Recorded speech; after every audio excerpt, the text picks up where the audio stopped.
মনোবীক্ষণ polyclinic, চিকিৎসার জগতে এক দশক। এখন এখানে সব বিষয়ে ডাক্তারবাবু একসাথে তলায়। ফোন করুন 7477999515 এই নম্বরে। 5 দিন নিখোঁজ থাকার পর হরিহরপাড়ার নিখোঁজ শ্রমিকের মৃতদেহ মিলল জঙ্গিপুরে। জঙ্গিপুর মহকুমা হাসপাতালের প্রতীক্ষালয়ে ওই ব্যক্তিকে পড়ে থাকতে দেখেন স্থানীয়রা। এই ঘটনায় খুনের অভিযোগ শ্রমিকের পরিবারের। আপনার আনন্দে আমাদের উদযাপন, বিয়ে হোক বা পার্টি, বহরমপুরে এবার luxury banquet hall at golden retreat. জেলায় একমাত্র পিলারলেস ব্যাঙ্কোয়েট, আছে স্পা, সালন, ক্লাব মেম্বারশিপের সুযোগও। বহরমপুর শিল্প তালুকে গোল্ডেন রিট্রিট।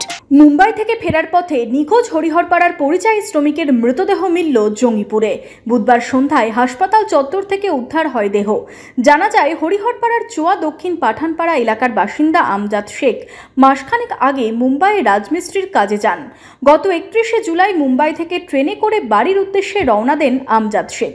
পরিবারের দাবি, 2রা আগস্ট দুপুরে কলকাতায় শিয়ালদা স্টেশন থেকে স্ত্রীকে ফোন করে জানান বাড়ি ফিরছেন। এরপর সারা রাত হয়ে গেলেও বাড়ি ফেরেনি ওই ব্যক্তি। পরের দিন হরিহরপাড়া থানায় নিখোঁজ ডায়েরি করে পরিবার। এরপরই মোবাইল ট্র্যাক করে জানা যায়, বেলডাঙ্গায় মোবাইলের লোকেশন পাওয়া গেছে। নিখোঁজ শ্রমিকের ব্যাগ উদ্ধার হয় রেল লাইনের ধার থেকে। প্রায় 5 দিন পর বুধবার সন্ধ্যায় জঙ্গিপুর মহকুমা হাসপাতালের প্রতীক্ষালয়ে ওই ব্যক্তিকে পড়ে থাকতে দেখেন রোগীর পরিজনেরা। পুলিশ তাকে উদ্ধার করে হাসপাতালে নিয়ে গেলে চিকিৎসকেরা মৃত বলে ঘোষণা করেন। বৃহস্পতিবার পরিবার মৃত্যু সংবাদ পাওয়ার পরই কান্নায় ভেঙে পড়েছেন। মৃতের স্ত্রীর অভিযোগ, আমজাদ শেখকে খুন করা হয়েছে।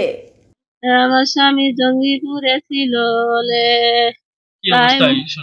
আমার স্বামীকে কিডন্যাপ করেছিল, মেরি ধরি মাথায় টাথায় আঘাত করে দিয়ে ফেলি থুই গেছে।